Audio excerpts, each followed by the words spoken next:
Hello viewers, welcome back to another podcast video. Hi sir, how are you? Hi Jagadish, how are you? I'm good sir. Yeah. So మన previous వీడియోలో మనం window dressing గురించి మాట్లాడుతూ చాలా తక్కువ information మాత్రమే ఇచ్చాం. సో మన ఆడియన్స్ దీని గురించి ఇంకా బ్రీఫ్గా చేయండి అని ఆ వీడియో కమెంట్స్లో మనకి వచ్చాయి. ఓకే, సో దాని గురించి ఇంకా డీటెయిల్గా చెప్పండి సార్. తప్పకుండా. సో విండో డ్రెస్సింగ్ మొన్న మాట్లాడుకున్నప్పుడు చెప్పాం మీకు. అంటే విండో డ్రెస్సింగ్ అంటే ఏంటంటే ఒక విండో నుంచి చూస్తే మనకి కొంచెం అందంగా కనిపించడం లేదా అట్రాక్టివ్గా కనిపించడం చేయడాన్ని విండో డ్రెస్సింగ్ అంటాం. సో మనం సేమ్ ఇందాక మన టాపిక్ మాట్లాడుకున్నప్పుడు ఈ ఎవరైతే ఫుడ్ యాప్స్లో మనకి నీట్గా నోరూరించేలాగా ఒక బిర్యానీ కనిపిస్తుంది, కేక్ కనిపిస్తుంది. అవును, సేమ్ అలాగే మనం బయటికి ఎక్కడ వెళ్ళినప్పుడు ఒక మ్యానిక్విన్స్కి మంచి మంచి డ్రెస్ కనిపిస్తాయి. Marketing strategies. లోపలికి వెళ్తే అది అంత ఉండకపోవచ్చు, వచ్చిన బిర్యానీకి దానికి సంబంధం ఉండదు.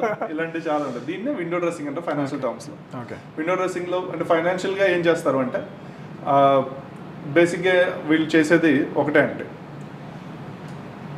తక్కువ ప్రాఫిట్స్ ఉన్న కంపెనీని తీసుకొచ్చి లేదా లాసెస్ ఉన్న కంపెనీని తీసుకొచ్చి ప్రాఫిట్ మేకింగ్ కంపెనీలో యాడ్ చేయడం. ఓకే, ఇది మేజర్గా వీళ్ళు చేసే పని. అంటే మీరు ఒక దాంట్లో టర్న్ ఓవర్ చాలా ఎక్కువ వస్తుంది. ఓకే, చెప్పాలంటే ఒక 100 crores టర్న్ ఓవర్ ఉన్నాం. ఇంకో కంపెనీలో లాస్ అంటే ఇంకో కంపెనీలో ఎంత ఉంటుంది, ఎగ్జాంపుల్కి ఒక 10 కోట్ల టర్న్ ఓవర్. ఓకే, ఈ 10 కోట్ల టర్న్ ఓవర్ ఏమో లిస్టెడ్ కంపెనీ, 100 కోట్ల టర్న్ ఓవర్ ఏమో మనం మాట్లాడుకున్నాం కదా సబ్సిడరీ కంపెనీ. అవును. సో ఇప్పుడు టర్న్ ఓవర్ ఎంత? 110 crores. టర్న్ ఓవర్ ఎంత అంటే 110. యాక్చువల్గా ఏంటంటే వీళ్ళు జస్ట్ ఇన్వెస్ట్ చేసిన కంపెనీలో టర్న్ ఓవర్ చూసే వాళ్ళు టర్న్ ఓవర్ చూసేసరికి 110 కనిపిస్తుంది. యాక్చువల్గా చూస్తే అది 10. వీళ్ళు ఇన్వెస్ట్ చేసిందని 100. ఎందుకంటే మన అకౌంటింగ్ నామ్స్ ప్రకారం ఈ 26% కన్నా ఎక్కువ షేర్ హోల్డింగ్ ఉన్నప్పుడు కన్సల్టేట్ చేయాలి అనే ఒక రూల్. ఓకే, సో ఆ దాన్ని యూజ్ చేసుకుని చేయడం ఇది లీగల్గానే ఉంటుంది. ఇదేమి తప్పేం కాదు. మీరు బ్యాలెన్స్ షీట్ చదవడం మనకు రాలేదు అంతే. ఓకే, సో అలా కొన్ని రిపోర్టింగ్ నామ్స్ దాని మీద కొంచెం ఫాయిదా తీసుకుని వీళ్ళు ఓకే ఇచ్చేస్తారన్నమాట. ఇలా ఇంకా చెప్పాలంటే ఒక పూర్తిగా లాస్ మేకింగ్ కంపెనీస్ ఉంటాయి. ఈ ఒక్క ఇయర్లో సపోజ్ దాంట్లో రియల్ ఎస్టేట్ కంపెనీ ఒకటి, ఒకే ఇయర్లో దానికి ప్రాఫిట్స్ వచ్చాయి. సో మొత్తం గ్రీన్ అయిపోయిందా లేదా? కరెక్టే. లీగలే కరెక్టేనంటే కరెక్టే. కానీ మీరు ఏం వడ్డిస్తున్నారు? డిఫరెంట్ బిర్యానీ వడ్డిస్తున్నారు. కరెక్టే, చూపించేది ఒకటి మనకు జరుగుతుంది, బ్యాక్ ఎండ్లో వేరే జరుగుతుంది. ఎస్.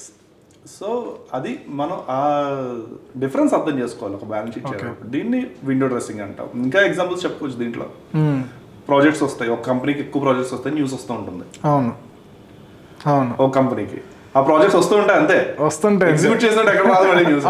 అవును. ఇది మళ్ళీ లీగల్ అంటే వచ్చింది ప్రాజెక్ట్ న్యూస్ వచ్చింది, కరెక్టే. ఎప్పుడు వస్తుందో తెలియదు, కరెక్టే, లేదా ఎప్పుడు కంప్లీట్ అవుతుందో తెలియదు. అవును, అదే ఇలా డిఫరెంట్ టెక్నాలజీ అంటే లీగల్గా కొన్ని చేస్తే ఉన్న రిపోర్టింగ్ స్టాండర్డ్స్ని వాడుకుని చేసేవి కొన్ని, అయితే కొన్ని ఇల్లీగల్గా చేసేవి. ఇల్లీగల్ ఎలాగో ఈ రోజు కాబట్టి రేపన్నా బయటకు వస్తాయి. అందులో చాలా ఫేమస్ స్కామ్సే చూసాం ఇలా. అవును అప్పట్లో ఈ మధ్య పెద్ద కనిపించట్లేదు.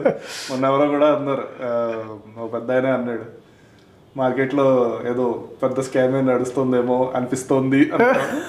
వాళ్ళంటే నిజం అవుతుందేమో తెలియదు మనకి. మళ్ళీ ఇలాంటి జరగకూడదు అదే కోరుకుంటున్నాను. ఇక్కడ పోయేది ఓకే, నష్టపోయేది ఎవరంటే అండి రీటైల్ ఇన్వెస్టర్స్. అవును, వాళ్ళ హార్డ్ అండ్ మనీ అది. వాళ్ళు రోజు సంపాదించే దాంట్లో చిన్న సేవింగ్స్ కూడా ఎందులో ఇన్వెస్ట్ చేద్దాం, వెల్త్ క్రియేట్ చేద్దాం అనుకున్న దాంట్లో నేను అంతకుముందు చెప్పాను, ఒక బిర్యానీ మానేసి 500 పెట్టి ఇన్వెస్ట్ చేయొచ్చు కదా మ్యూచువల్ ఫండ్ అని చెప్పి.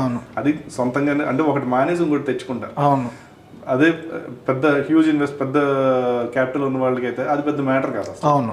కానీ ఇక్కడ నష్టపోయేది ఎవరు అంటే ఈ చిన్న ఇన్వెస్టర్స్. మీరు చూస్తే మీరు అప్పట్లో హర్షనాథ స్కామ్లో కానీ, తర్వాత సత్యం స్కామ్లో కానీ, తర్వాత కేతన్ పరేఖ్ దాంట్లో కానీ అందరూ ఎవరు నష్టపోయారు? చాలా బాధాకరమైన విషయం. అందరూ చిన్న ఇన్వెస్టర్ అప్పుడప్పుడే చిన్న అవగాహనతో ఏదో ఒక వెల్త్ క్రియేట్ చేద్దాం, ఫ్యామిలీకి సపోర్ట్ క్రియేట్ చేద్దాం అని ఏదో చేయడంలో మిడిల్ క్లాస్ దొరికేసేది బేసిక్ గా. అవును. సో వాళ్ళు ఈజీగా వాళ్ళు ఏంటంటే అంటే మిడిల్ క్లాస్ అంటే తక్కువ చేసి మాట్లాడట్లేదు. జనరల్గా ఏంటంటే వీ ఫాలో ద లీడర్స్. ఎవరో అంటుంటారు కదా, rich can effort, poor cannot effort, మధ్యలో దొరికిపోయేది మిడిల్ క్లాస్. కరెక్ట్గా చెప్పారు.